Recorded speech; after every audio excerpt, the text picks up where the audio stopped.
Nah, ya, oke. Ya, momen.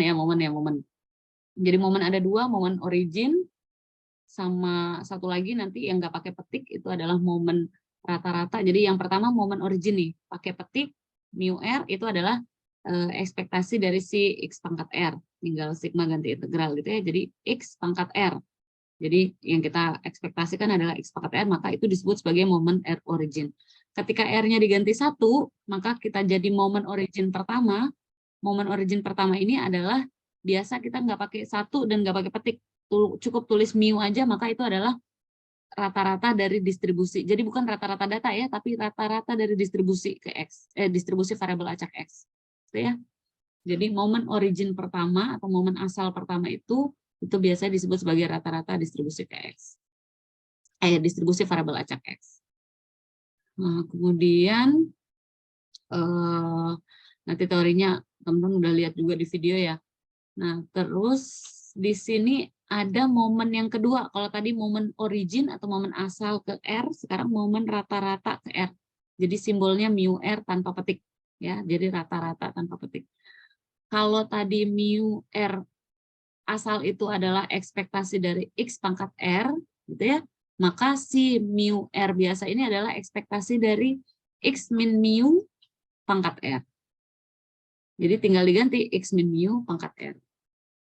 Dan seterusnya pengerjaannya tuh sama persis, yang penting tahu bahwa jadi kalau mau cari ekspektasi X berarti ininya X, ekspektasi GX berarti ininya GX, momen origin berarti ininya X pangkat R, momen rata-rata berarti ininya adalah X min mu pangkat R. Tergantung mau cari momen keberapa, R-nya tinggal diganti. Sigma tinggal berubah jadi integral, discrete dan kontinu. Kemudian ya dari situ kita bisa tahu kalau kita masukin momen rata-rata ke 0 itu pasti 1, momen rata-rata ke 1 pasti 0 setelah dimasukin. Jadi X min mu kan pangkat 0 kan 1, ekspektasi 1 kan dirinya sendiri. X min mu adalah ekspektasi X, berarti kan ekspektasi X, ekspektasi mu berarti karena di sini X variabel acak, berarti ekspektasi X itu kan adalah mu ya. Kemudian ekspektasi mu itu skalar berarti dirinya sendiri sehingga 0. Oke. Ekspektasi X adalah mu. Oke. Nah, sekarang kalau tadi kalau tadi mu satu aksen itu kita sebut mu itu rata-rata. Sekarang mu 2, jadi ini origin, momen origin. Kalau ini momen rata-rata, mu 2 inilah kita sebut sebagai sigma kuadrat atau variansi. Ingat kalau momen ini kan tadi ekspektasi X pangkat 1 berarti kan ya karena X pangkat R berarti ekspektasi X itu adalah rata-rata. Kalau mu 2 kan X min mu ya. Berarti ini adalah ekspektasi X min mu karena momen kedua, momen rata-rata kedua ini pangkat 2. Jadi rumus kalau cari variansi itu adalah ekspektasi X min mu kuadrat, kalau cari rata-rata itu adalah ekspektasi X. Dan ini bakal dipakai terus di statmat semester depan atau tahun depan, terus dipakai lagi di skripsian dan dipakai terus kalau teman-teman perlu mencari rata-rata sama variansi suatu distribusi. Rata-rata itu ekspektasi X atau momen origin pertama, variansi itu adalah ekspektasi X min mu kuadrat atau momen rata-rata kedua. Ya. Oke. Ini adalah variansi. Jadi sama kalau variansi itu adalah sigma kuadrat, maka standar deviasi adalah sigma doang, gitu kan ya. Oke, ya ini ilustrasi aja. Kemudian masih ingat kalau waktu statdas kita belajar menceng kanan atau menceng kiri gitu ya, squeeness ini kecondongan nanti bisa dicari kalau mau dieksplor lebih jauh lagi itu pakai mu 3 atau ekspektasi X min mu pangkat 3, momen rata-rata ketiga. Ya. Oke, nah ada teorema yang mengatakan sigma kuadrat adalah momen origin kedua dikurangi momen rata-rata kedua, momen rata-rata dikuadratin. Ini dapatnya dari mana? Ingat sigma kuadrat itu tadi apa? Ekspektasi X min mu dikuadratin. Nah, ini tinggal dijabarin menggunakan teorema pembuktian selanjutnya. X min mu dikuadratin berarti X kuadrat min 2 mu X plus mu kuadrat ya. Ekspektasi X kuadrat itu adalah momen kedua, masih ingat mu momen origin kedua itu momen origin ke R itu adalah ekspektasi X pangkat R gitu ya. Jadi kalau ini X kuadrat berarti ini momen origin kedua.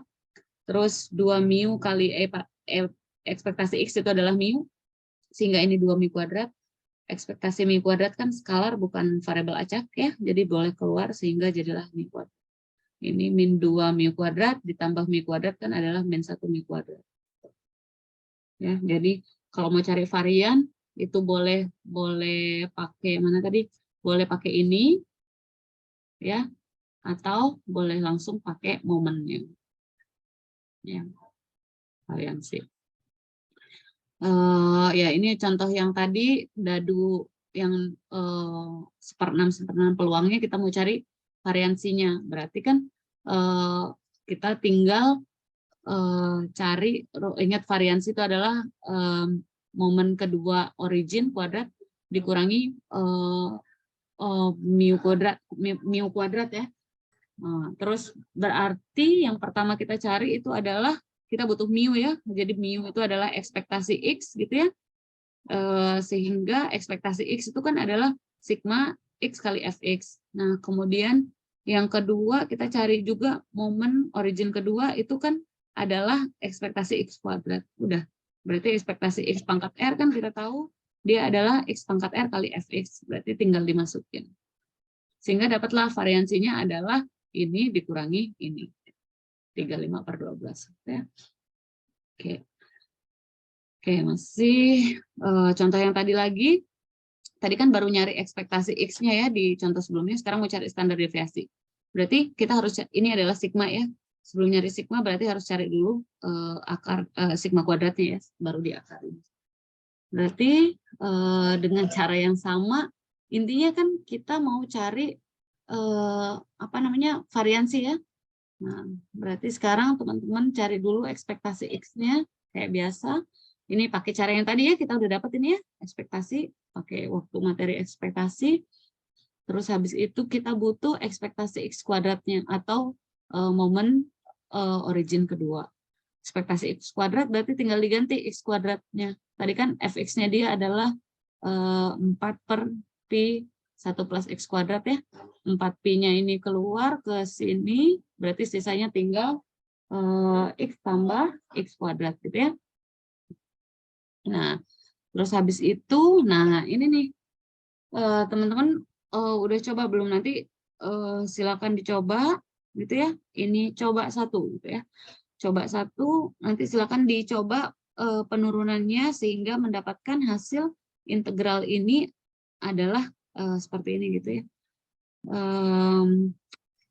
Bisa dicoba dulu nggak ya? Nanti teman-teman coba dulu ya biar berasa nyobanya, biar nggak langsung dibahas. Jadi ini dimanipulasiin aja. Jadi X kuadrat kok bisa jadi gini kan?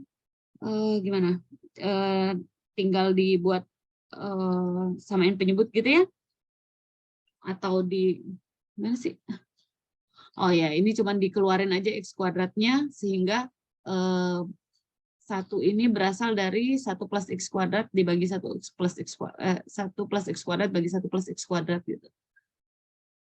Ya, sehingga dapatlah sisanya yang harus kita integralin adalah integral 1 min 1 plus 1 X kuadrat. Jadi integralin 1 integral 1 jadi X, dan integral 1 per 1 plus X kuadrat.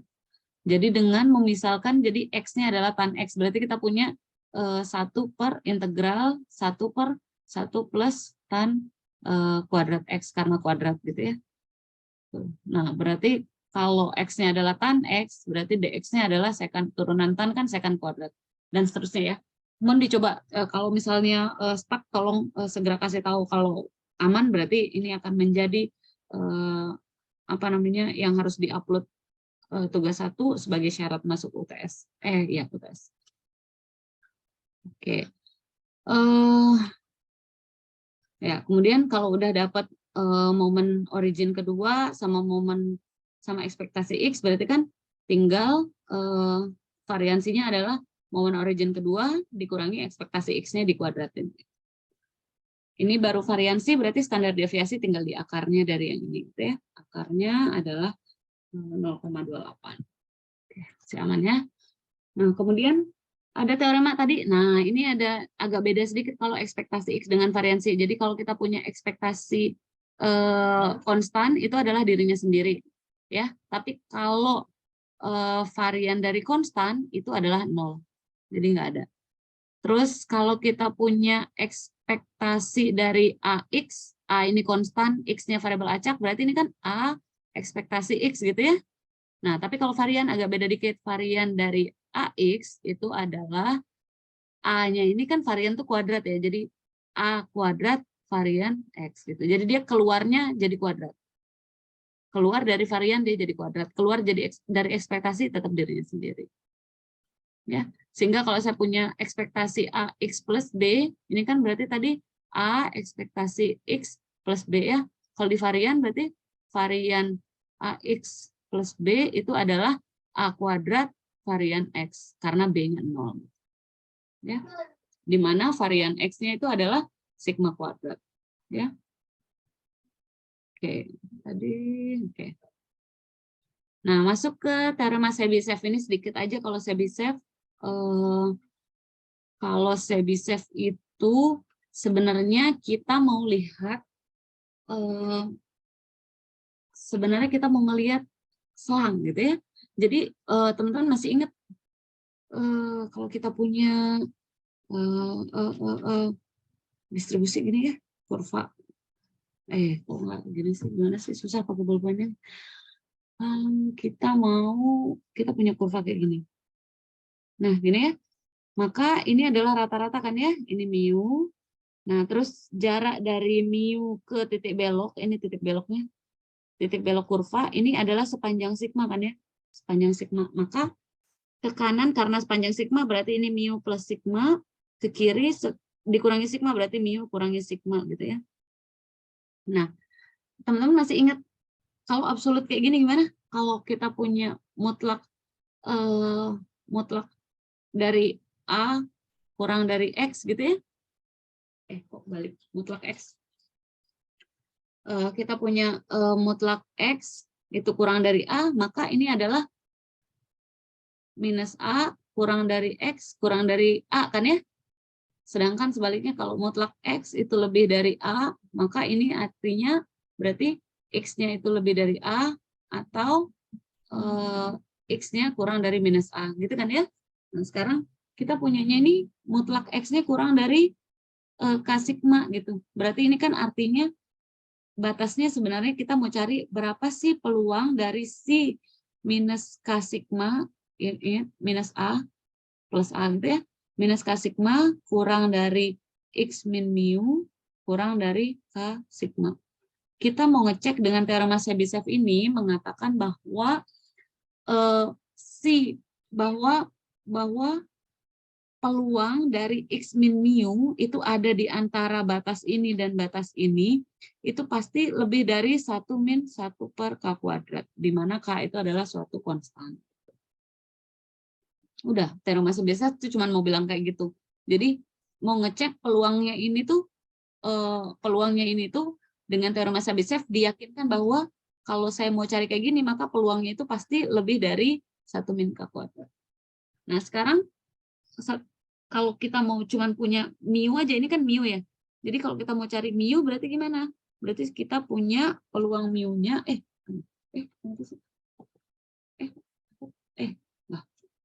Nah,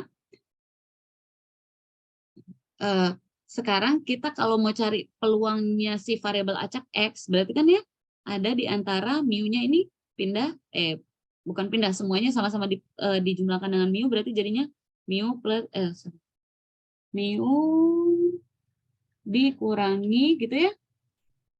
Kalau saya kecepatan atau ada ini bagian yang agak nanggung, tolong di stop ya. Mu K sigma, ini berarti mu-nya mu plus K sigma. Jadi peluang bahwa si X ada di antara selang ini, mu min sigma, ini kan K-nya berarti 1 ya, ini K sama dengan 1, ini K sama dengan 1. Ya, kalau K sigma misalnya K-nya 2 ya berarti jaraknya 2 kali sigma. Jaraknya 2 kali sigma berarti segini gitu. Kalau 3 kali sigma berarti segini gitu dan seterusnya gitu ya. Bahwa peluang X ada di jarak itu pasti lebih besar dari 1 min 1 per K kuadrat, di mana K itu adalah pengalih di batas selang standar deviasi. Udah, si Chebyshev cuman isinya gitu. Nah, terus setelahnya slide ini kayaknya ada contoh, apa sih persamaannya? Teorema secara simbolis. Ini pembuktiannya aja ya. Ya, pembuktiannya dari selang ini. Jadi kita mau cari, kan kalau nyari peluang itu kan kita tadi mau nyari peluang bahwa mu min K sigma kurang dari X kurang dari mu plus K sigma itu pasti lebih besar 1 min 1 per K kuadrat gitu ya. Berarti ini kan kalau mencari peluang itu berarti ini akan menjadi batas atas sama batas bawah dan batas atasnya. Karena ini variabel acak, berarti peluangnya itu adalah integral dari mu min K sigma sampai mu plus K sigma. Nah, nilai peluangnya ini setelah dihitung pasti akan lebih dari 1 min K kuadrat gitu. Kalau di sini K-nya 2 berarti pasti lebih besar dari 1 min 1 per 2 kuadrat. Gitu. Dan seterusnya ya. Dengan Chebyshev itu dijamin bahwa dia nilainya pasti lebih besar dari itu. Jadi ini di sini proof-nya menunjukkan itu. Ya. Ya, ini buktinya nanti mungkin dilihat aja, kita fokus ke soal kali. Nah, sehingga ya ini batas ya ini sehingga terjamin bahwa mana ya nanti dilihat lagi ya ini bahwa nanti endingnya dengan proof ini terjamin bahwa si peluangnya itu lebih dari kurang dari K sigma itu adalah pasti lebih dari ini. Ya, nanti minta tolong dilihat lagi proofnya pelan-pelan. Oke. Nah, kita lihat ke contoh aja. Kita punya PDF kayak gini nih. Kita punya PDF. Tentukan nilai peluang X dari rata-rata. Ini diwarnain biru karena artinya X dari rata-rata itu kan artinya X dari rata-rata gitu. Paham ya? X dari rata-rata akan berada di kisaran 2 sigma. Berarti kisaran 2 sigma itu X dari rata-rata akan berada di kisaran 2 sigma gitu. Kita ditanya peluangnya berapa. Berapakah peluangnya gitu ya. Dengan Chebyshev ini kan pasti terjamin peluang ini pasti akan lebih besar sama dengan 1 min 1 plus K kuadrat. K-nya adalah 2, berarti 1 plus 2 kuadrat. Berarti ini pasti lebih besar dari 1 min 1/4, berarti 3/4, 75%. Pasti lebih besar dari 75%. Gitu. Tahu dari mana? Angka aslinya berapa sih? Gitu ya. Kan dia pasti lebih besar dari 75%. Nanti dia bilang bandingin, karena kita udah tahu nih, Chebyshev-nya udah pasti lebih besar dari 75%. Tapi angka aslinya tuh berapa? Nah, angka aslinya ya udah kita integralin aja. Kita kan mau cari peluang dia ada di dalam batas ini. Ini tuh artinya apa? Peluang. Ini kan ya, kayak yang tadi, berarti mu min K sigma. K-nya 2. 2 sigma itu kurang dari X kurang dari mu plus 2 sigma itu sama dengan berapa gitu. Berarti kan kita tinggal mengintegralkan dari mu min 2 sigma sampai mu plus 2 sigma dari si X kali Fx 630 X pangkat 4 1 min X pangkat 4 dx gitu. Nah, ini berapa? Ini nilainya berapa persen? Kita bandingin nanti. Benar nggak lebih dari 75%? Ya. Sekarang kita punya masalah lagi, tapi kita belum punya berapa sih mu sama sigmanya gitu. Ya. Sehingga perlulah dicari, oh mu itu kan ekspektasi X, berarti ekspektasi X ini kan adalah integral min hingga sampai hingga X dikali yang tadi 630 X pangkat 4 1 min X pangkat 4 dx gitu. Nah, ini kan pakai integral parsial, jadi setelah diintegralin dapatlah setengah.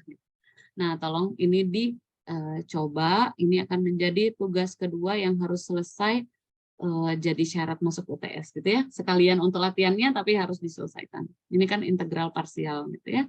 Dapatlah setengah. Mu, berarti belum ada apa? Belum ada sigma gitu ya.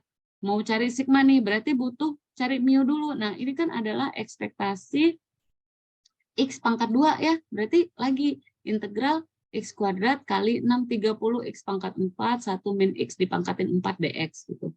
Dapatin hasil. Sehingga ketika di hasil ini dikurangin dengan B kuadrat, dapatlah 1/4 gitu ya. Jadi tugas 2-nya itu adalah example 2 gitu ya. Oke. Oke. Tapi usahakan kalau misalnya ternyata mentok banget, langsung segera di grup karena teman-teman cuma punya waktu 2 hari gitu berarti. Tapi saya merasa aman dan tenang karena videonya udah jauh-jauh hari dan tidak ada pertanyaan di grup gitu ya. Oke. Berarti aman harusnya. Jangan-jangan udah jadi semua dan udah oke semua gitu ya. Berarti variansinya tinggal di akarin. Gitu. Tadi kan kita mau integralin integral dari mu min sigma min 2 sigma mu plus 2 sigma kan ya. Berarti tadi kita dapat mu-nya adalah setengah, berarti ini tinggal setengah min 2 kali 0,15 berarti 0,3. 0,5 kurangi 0,3 kan 0,2. Berarti dari integral dari 0,2 sampai 0,5 tambah 0,3 0,8 gitu. Yang mana yang dimasukin? Ya, integral dari si X dikali fx. Soalnya kan tadi di sini kita mau cari peluangnya X, jadi hanya X ya, peluangnya X berarti peluangnya X ya berarti X kali fx-nya. Nah, sekarang batasnya kita udah tahu, ini adalah 0,2, ini adalah 0,8, tinggal diintegralin biasa, masukin batas. Itu adalah nilai peluangnya. Sehingga dapatlah nilainya 0,96 alias 96%. Oh benar, tadi kalau pakai Chebyshev katanya lebih dari sama dengan 75%. Jadi Chebyshev itu hanya mengira-girakan bahwa dia pasti lebih dari angka ini, tapi angka tepatnya berapa? Adalah 96%. Ya. Oke. Jadi ini bintang 1, bintang 2. Tolong kalau ngerasa ini kesusahan, segera sampaikan di grup sebelum UTS. Jangan sampai pas UTS baru ngerasa kok saya belum nemu hasil integralnya gitu ya. Bintang 3. Oke. Oke, Chebyshev 1, 2, 3 aman? Nah nih, orang-orang 21 orang. Aman ya? Halo, halo, 1, 2, 3, 1, 2, 3. Kita mau masuk ke yang terakhir nih. Aman, aman, aman. Ya, aman lah ya, bismillah. Nggak ada suara. Sepertinya aman. Oke, yang terakhir. Nah, yang terakhir ini sebenarnya konsepnya mirip-mirip aja, cuman sekarang siapa yang kita mau integralin atau siapa yang kita sigmain gitu. Intinya kita mau belajar fungsi pembangkit momen. Apa sih fungsi pembangkit momen? Fungsi pembangkit momennya adalah suatu fungsi yang dari output fungsi ini bisa keluar momen atau bisa membangkitkan momen. Gitu. Jadi kita bisa nyari momen yang tadi mu itu lewat fungsi gitu, lewat fungsi ini, fungsi pembangkit momen. Fungsi pembangkit momen ini bahasa Inggrisnya moment generating function, makanya biasa disingkat moment generating function atau MGF. Jadi kalau dengar kata MGF itu berarti fungsi pembangkit momen. Oke. Nah, sebenarnya fungsi pembangkit momen ini kayak ekspektasi aja. Jadi simbolnya, simbol fungsi pembangkit MGF itu adalah MXT. Jadi kalau kita mau cari MGF dari X, maka itu MGF dari X gitu ya. Kalau saya mau cari MGF dari X kuadrat plus 1, berarti itu adalah MGF dari X kuadrat plus 1 gitu ya. Jadi ini simbolnya. Jadi MGF dari sesuatu itu simbolnya adalah M sesuatu T gitu. Ya. Nah, gimana cara nyarinya? M sesuatu T itu adalah, ini adalah XT kan ya? XT, maka MXT, MGFX itu adalah E pangkat ekspektasi dari E pangkat TX. Ini kan XT atau TX ya, sama aja. E pangkat TX. Nah, balik lagi kalau ekspektasi E pangkat TX, berarti sini E pangkat TX dikali FX. Kalau discrete sigma, kalau integral kontinu. Ya. Misalnya saya mau cari ekspektasi MGF dari X kuadrat plus 1, berarti kan kita akan mencari ekspektasi dari E pangkat X kuadrat plus 1 kali T. Itu. Udah. Berarti ini adalah ekspektasi X kuadrat plus 1 T integral dikali Fx. Udah. Itu adalah MGF. Jadi MGF itu adalah E pangkat TX. E pangkat TX. E pangkat TX. Ya. Oke. Nah, kenapa sih dia dibilang fungsi pembangkit momen? Sekarang kita mau lihat dulu nih, kenapa dia bisa disebut sebagai fungsi pembangkit momen. Di mana sih dia membangkitkan momen-momen tadi itu ya? Momen rata-rata, momen origin gitu ya, tapi di sini lebih ke mu moment accent itu ya. Nah, saya nggak tahu teman-teman udah belajar dari Maclaurin atau belum ya? Aduh, 10 menit lagi mati. Semoga nyampe 10 menit ya. Udah belajar dari Maclaurin belum ya? Saya nggak tahu ini di numerik. Udah belajar numerik belum ya? Analisis numerik? Metode numerik? Oh my god. Ya, abaikan. Anggap langsung belajar. Pokoknya jadi ada suatu deret namanya deret Maclaurin ya. Dari deret Maclaurin itu bisa dibuat ekspansinya, jadi perluasannya. Jadi bisa menulis ulang suatu fungsi ditulis ulang dalam bentuk yang lain gitu. Jadi misalnya salah satu contoh ekspansinya itu adalah E pangkat TX. E pangkat TX ini kita boleh tulis dalam bentuk lain. Bentuk lainnya adalah 1 plus ini. Jadi ini adalah bentuk lain dari E pangkat TX. Ini sebenarnya adalah satu ini TX kuadrat, TX pangkat 3 gitu ya. Jadi di sini sebenarnya ada TX pangkat 0 dibagi 0 faktorial. Terus ini ada TX pangkat 1 dibagi 1 faktorial. Ini ada TX pangkat 2 dibagi 2 faktorial dan seterusnya ya. Jadi ini kan 1, makanya 1 doang. Ini kan TX dan seterusnya. Nah, dari sini kita kan ya ini dia bentuknya yang tadi. Dari sini kita bisa lihat bahwa kan kalau kita mau MGF itu di sini variabel independennya itu adalah si T. Ya, jadi kita kalau MGF kita fokus di T. Jadi variabel independennya si T. Jadi kalau di sini kalau kita lihat variabel independennya T, jadi ini adalah variabel independennya. Ini variabel independennya, ini variabel independennya. Ya. Nah, dari sini kita kalau mau nyari MGF gitu ya. Kan tadi MGF itu adalah MXT gitu ya. Nah, MXT itu kan adalah ekspektasi dari E pangkat XT gitu ya. Nah, berarti E pangkat XT kalau diskrit berarti kan sigma dari semua batasan X, E pangkat XT kali Fx gitu ya. Sehingga jadilah yang ini.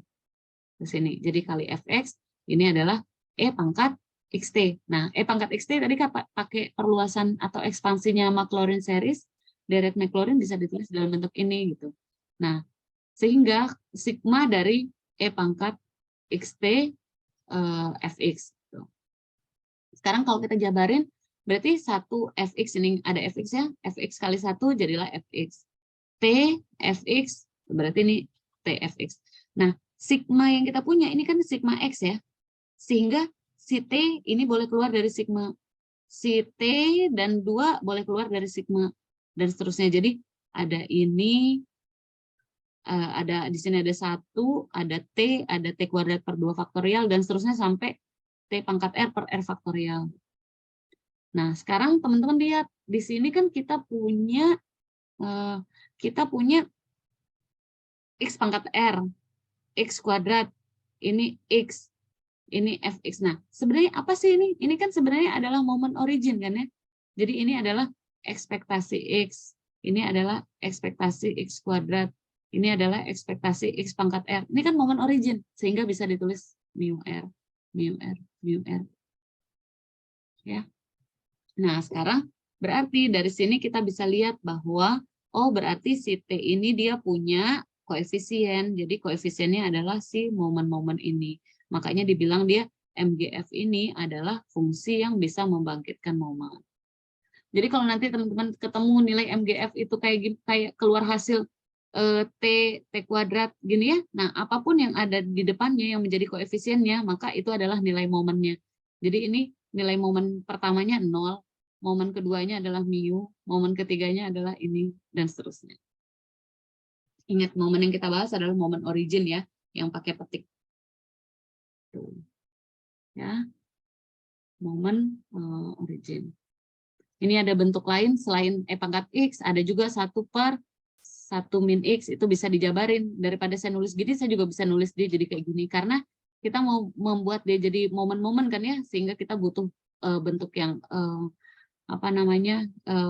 bentuk ekspansinya gitu, sehingga nanti bisa ketahuan momennya yang mana. Intinya kita dari MGF dari MGF kita mau cari momennya itu apa sih gitu. Momennya itu berapa gitu. Jadi makanya untuk membangkitkan momen kita butuh MGF. Caranya MGF itu adalah ekspektasi E pangkat TX. Ya. Nah, contohnya sekarang kita punya PDF, cari MGF-nya, terus kalau udah dapat MGF, cari mu R-nya. Ya. Dari sini kita berarti cari MGF ya berarti E pangkat TX gitu ya. E pangkat TX berarti ekspektasi E pangkat TX tinggal dikali Fx. Fx-nya kan E pangkat min X gitu ya. Nah, ya ini sama kayak biasa ini pengintegralan ya. Jangan lupa integral. Ya, tolong dicoba. Ya udah ini dicoba supaya terpaksa harus nyoba dan buka Matdas. Ini tugas 3 ya, terakhir kayaknya. Tugas terakhir. Setidaknya dicatat, anggap lagi belajar dan nyari jawabannya gitu. Jadi kalau nanti tiba-tiba UTS soalnya ke sini udah di luar kepala. Tapi sekali lagi kalau misalnya bingung langsung di grup gitu ya. Nah, dengan mengintegralkan ini diintegralkan dapatlah ini ya. Kalau tidak terbukti segera sampaikan di grup pengintegralannya. Berarti kita udah dapat MGF nih. Tapi MGF-nya bentuknya kayak gini. Oh, kembali lagi kayak yang tadi. Ternyata kalau kita punya bentuk yang seperti 1/1 min X, ini dengan menggunakan ekspansi Maclaurin bisa ditulis dalam bentuk yang lain, yaitu X pangkat 0, X pangkat 1, X pangkat 2, dan seterusnya. Sehingga MGF-nya kita bisa tulis, MGF-nya ini kan tadi sama dengan 1/1 min T ya, bisa ditulis menjadi 1 T kuadrat pangkat, dan seterusnya. Teman-teman ingat tadi, kan di momen itu yang akan menjadi koefisien itu adalah apapun di depannya T, apapun di depannya T kuadrat 2 faktorial, T kuadrat per R faktorial, yang di depannya ini yang menjadi koefisien ini adalah momen. Sehingga, gimana cara kita manipulasi supaya MGF tadi itu bisa berbentuk, supaya ini jadi muncul dari T kan harus kaliin 1 faktorial. Sekarang T kuadrat, supaya jadi muncul bentuk kayak gini berarti harus dikaliin 2 faktorial, dan seterusnya. Sehingga ini adalah variabelnya gitu. Jadi apapun yang ada di sini ini adalah momen, ini momen. Ya, jadi momennya adalah ini kan yang pertama ya, momen 1 R, momen 1 aksen itu adalah 1, momen 2 aksen itu adalah 1 faktor, ini momen 0, sorry. Momen 1 aksen adalah 1 faktorial, momen 2 aksen adalah 2 faktorial. Ini berarti adalah momen 3 aksen adalah 3 faktorial, dan seterusnya. Sehingga dapatlah momen ke R aksen itu adalah R faktorial. Jadi ini adalah momennya yang bisa didapat dari MGF. Jadi intinya kita mau cari momen dari MGF. Tapi kok lama-lama dipikir-pikir kenapa sih susah sekali cuma mau cari momen harus lewat MGF. MGF-nya harus dipecah lagi pakai ekspansi. Kalau bentuk si MGF-nya cantik kayak gini, sehingga berarti kita harus hafal dong bentuk-bentuk ekspansi itu ada dari ini harus jadi kayak gini gitu ya. Nah, itu sungguh sangat meribetkan, harus hafal ekspansinya gitu. Akhirnya dengan cara yang lain muncullah cara-cara lain untuk cari momen tanpa harus di-expand Maclaurin si MGF-nya. Caranya gimana? Ya, caranya dengan menggunakan turunan gitu. Tapi tergantung ya nanti UTS kalau ternyata dimintanya pakai gunakan ekspansinya deret Maclaurin ya pakai ekspansi. Kalau enggak ya enggak perlu. Ya. Oke. Nah, ini adalah caranya. Jadi teori Mas Milan, waktu saya tinggal 1 menit, bentar mati putus lagi deh. Padahal slide-nya tinggal 4. Gimana ya? Kita stop dulu kali ya. Kita join 5 menit lagi. Setelah ini saya butuh 5 menit lagi untuk 4 slide ini. Kayaknya 5 menit, 10 menit lah maksimal. Tapi ini ditutup dulu kali ya, soalnya ini habis. Ayo Mas Seo. Oh my God. Less than 1 menit, dia mati bentar lagi nih. Leave aja dulu teman-teman.